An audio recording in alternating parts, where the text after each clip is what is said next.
everybody to the first video in a brand new series on the channel as we take a look at some of the most famous mythical creatures. In this first episode, we're going to take a look at the history of the Kraken, one of the world's most infamous mythical sea creatures. So guys, get comfortable, lie back, relax, and let yourself drift away as we find out more about the Kraken today. The Kraken is a legendary sea monster of enormous size, said to appear off the coast of Norway. The sheer size and fearsome appearance attributed to the beast have made it a common ocean-dwelling monster in various fictional works. The earliest descriptions of the Kraken don't give away too much information. They dwell on the creature's size, claiming that he is the hugest monster in the sea.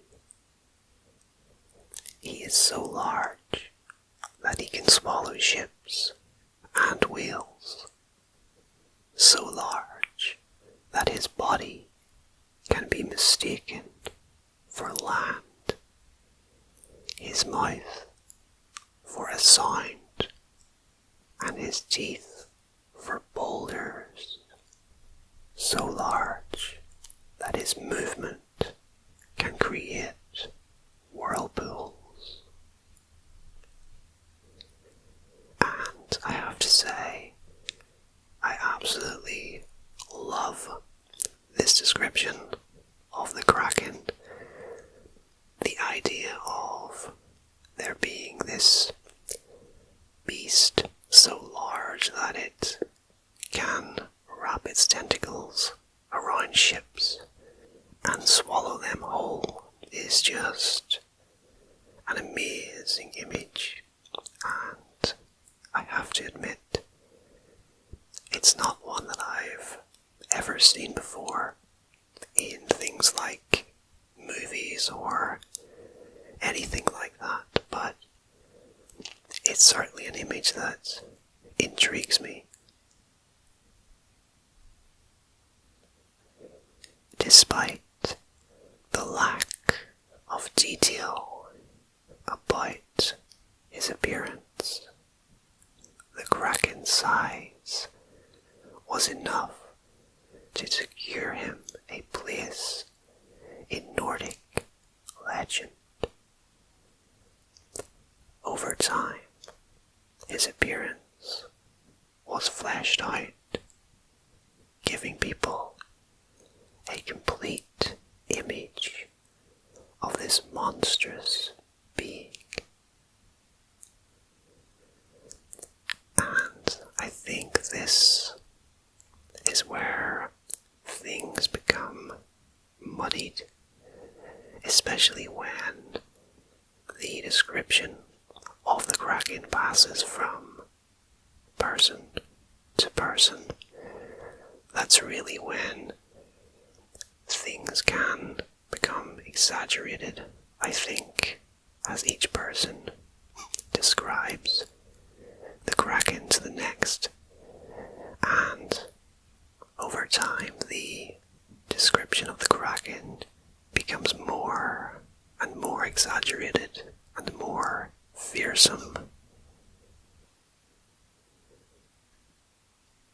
The Kraken has a flat body which tends to emerge from the water in humps like small islands, and dozens of long, flexible arms, sometimes called horns, which he can lift out of the water to the height of a ship's mast.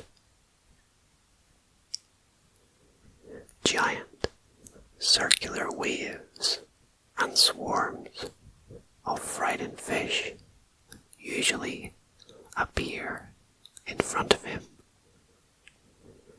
Today, he is generally imagined as a giant octopus, a giant crab, or some combination of the two.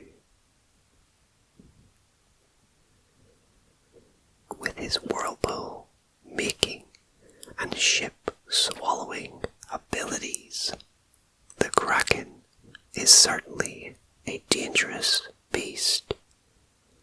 But, unlike other sea monsters, he isn't particularly interested in hunting humans. Most of the sailors who have gone down in the Kraken's belly simply didn't get out of the way fast enough. I think that's quite an interesting point. So the Kraken wasn't interested in humans, not in terms of hunting them anyway. I think that's quite an interesting point.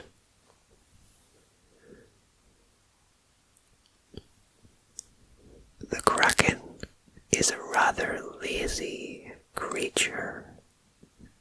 It spends most of its time sleeping on the ocean floor. Even when it rises to hunt, its strategies are passive. Of course, there are a few stories of the Kraken attacking ships, usually because it was disturbed by their passage. In other cases, the Kraken can be ferocious and merciless, tearing the ship to splinters without any regard for human life. So, it sounds to me like the Kraken had a little bit of a bad temper. You could say, if you disturb him, you will feel his wrath, and what a ferocious wrath it was as well.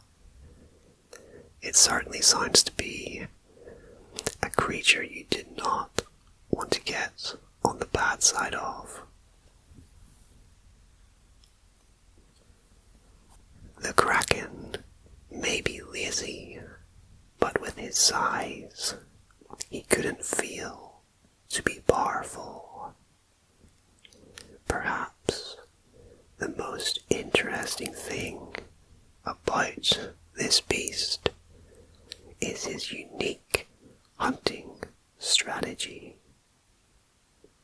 The Kraken feeds on fish, thousands and thousands of fish, but rather than swimming around the ocean, snapping up fish one by one, he has devised a way to make dinner come to him.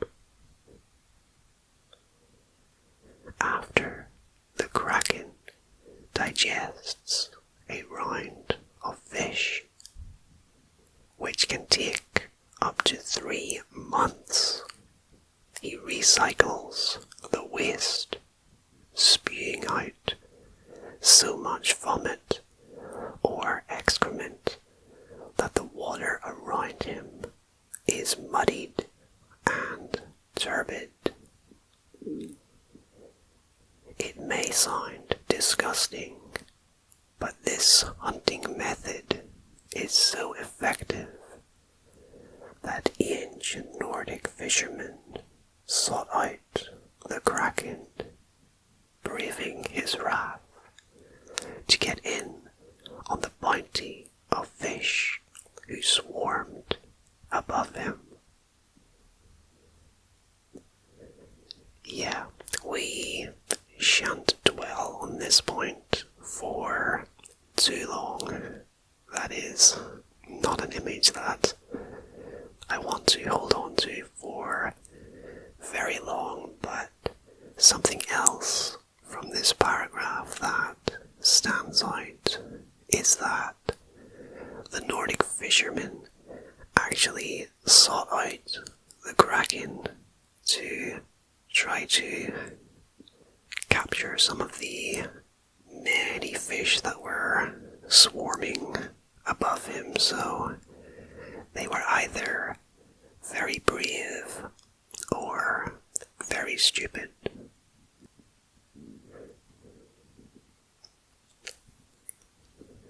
The Kraken has other skills too, although none of them are quite as practical as his hunting strategy.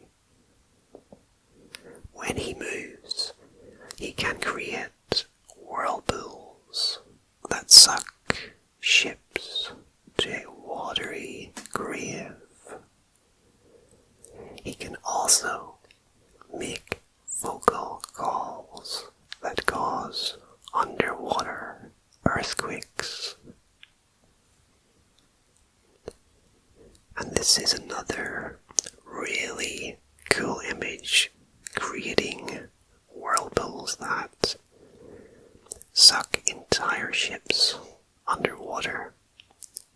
The Kraken, to me, feels like it could be a story made into a feature-length movie, but having done a little bit of research, I could only find one feature film based around the Kraken, which is titled The Kraken, Tentacles of the Deep, from 2006, and it was very poorly received, but I do think that it's certainly something that, if done right, could be a big hit.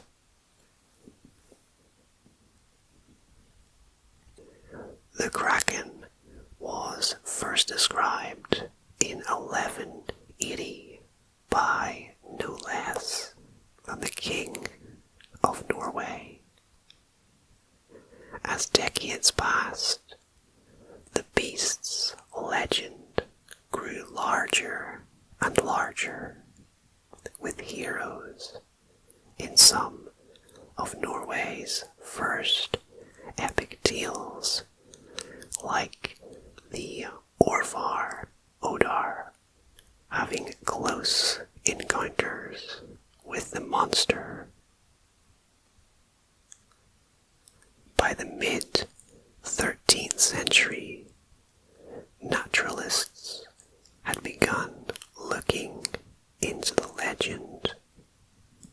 Even the 18th century prominent scientists like Carl Linnaeus included the Kraken in their classification of sea creatures.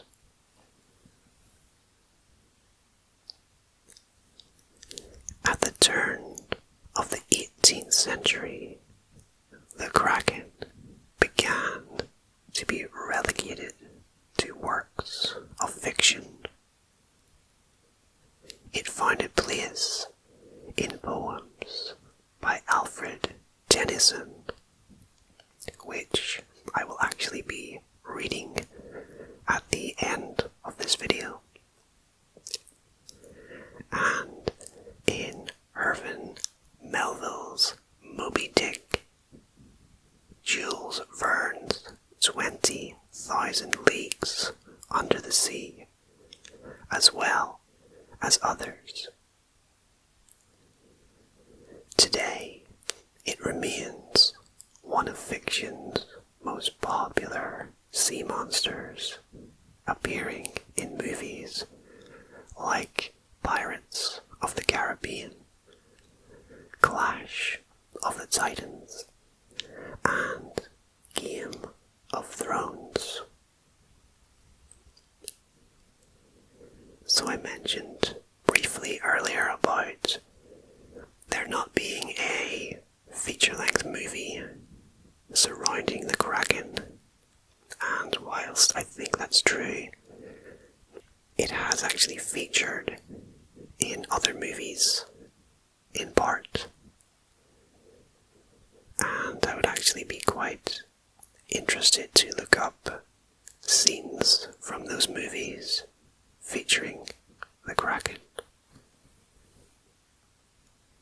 While science has disregarded the idea of a mile-long monster lurking at the bottom of the ocean, it has discovered a sensational Kraken-like creature, the giant squid.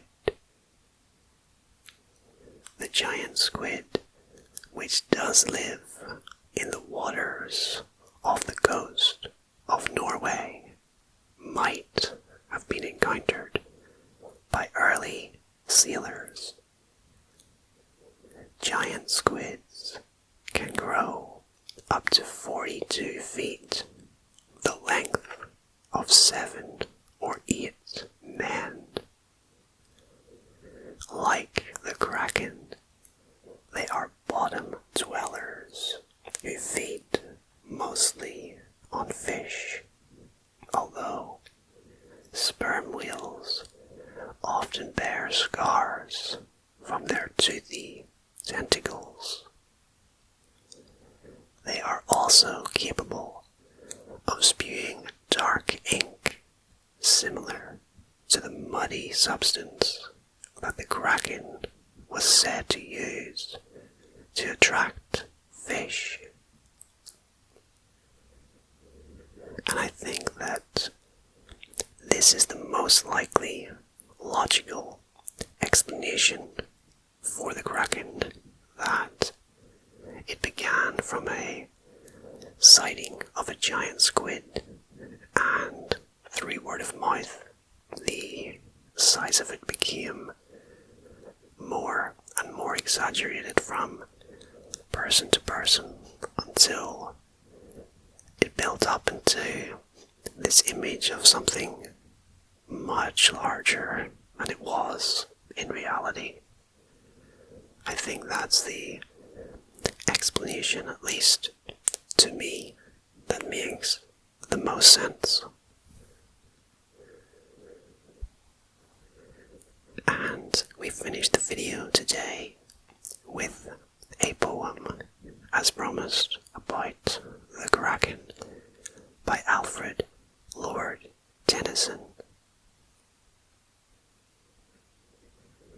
Below the thunders of the upper deep, far, far beneath in the abysmal sea, his ancient, dreamless, uninvaded sleep, the Kraken sleepeth, faintest sunlights flee. About his shadowy sides, above him swell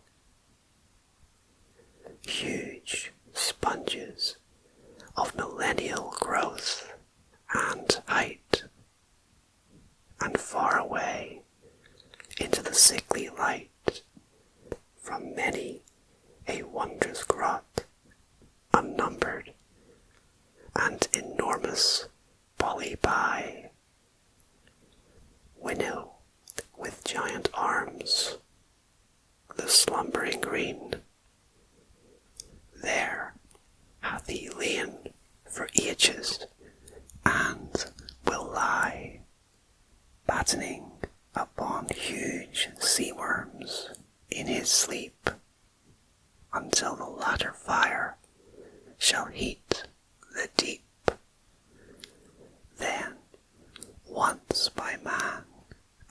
potentials to be seen. In roaring he shall rise, and on the surface die. So, there we have it, guys. That is the story of the Kraken. One of, if not the most infamous mythical creature who lived in the ocean. I thoroughly enjoyed making this video and learning all about this mythical beast, and I hope you did as well.